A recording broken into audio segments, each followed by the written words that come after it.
جس جانور پر اللہ کا نام نہ لیا گیا ہو اس میں سے مت کھاؤ، اور ایسا کرنا سخت گناہ ہے۔ مسلمانوں، شیاطین اپنے دوستوں کو ورغلاتے رہتے ہیں تاکہ وہ تم سے بحث کریں، اور اگر تم نے ان کی بات مان لی تو تم یقیناً مشرک ہو جاؤ گے۔ ذرا بتاؤ کہ جو شخص مردہ ہو پھر ہم نے اسے زندگی دی ہو اور اس کو ایک روشنی مہیا کر دی ہو جس کے سہارے وہ لوگوں کے درمیان چلتا پھرتا ہو، کیا وہ اس شخص کی طرح ہو سکتا ہے جس کا حال یہ ہو کہ وہ اندھیروں میں گھرا ہو جن سے کبھی نکل نہ پائے؟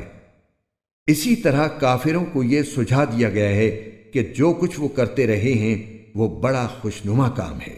اور اسی طرح ہم نے ہر بستی میں وہاں کے مجرموں کے سرغنوں کو یہ موقع دیا ہے کہ وہ اس بستی میں مسلمانوں کے خلاف سازشیں کیا کریں، اور وہ جو سازشیں کرتے ہیں در حقیقت وہ کسی اور کے نہیں بلکہ خود ان کے اپنے خلاف پڑتی ہیں،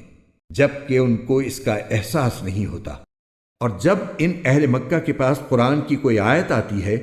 تو یہ کہتے ہیں کہ ہم اس وقت تک ہرگز ایمان نہیں لائیں گے جب تک کہ اس جیسی چیز خود ہمیں نہ دے دی جائے جیسی اللہ کے پیغمبروں کو دی گئی تھی،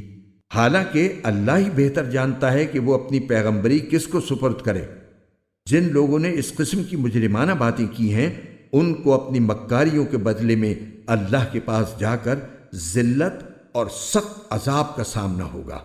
غرض جس شخص کو اللہ ہدایت تک پہنچانے کا ارادہ کر لے اس کا سینہ اسلام کے لیے کھول دیتا ہے، اور جس کو اس کی ضد کی وجہ سے گمراہ کرنے کا ارادہ کر لے اس کے سینے کو تنگ اور اتنا زیادہ تنگ کر دیتا ہے کہ اسے ایمان لانا ایسا مشکل معلوم ہوتا ہے جیسے اسے زبردستی آسمان پر چڑھنا پڑ رہا ہو۔ اسی طرح اللہ کفر کی گندگی ان لوگوں پر مسلط کر دیتا ہے جو ایمان نہیں لاتے۔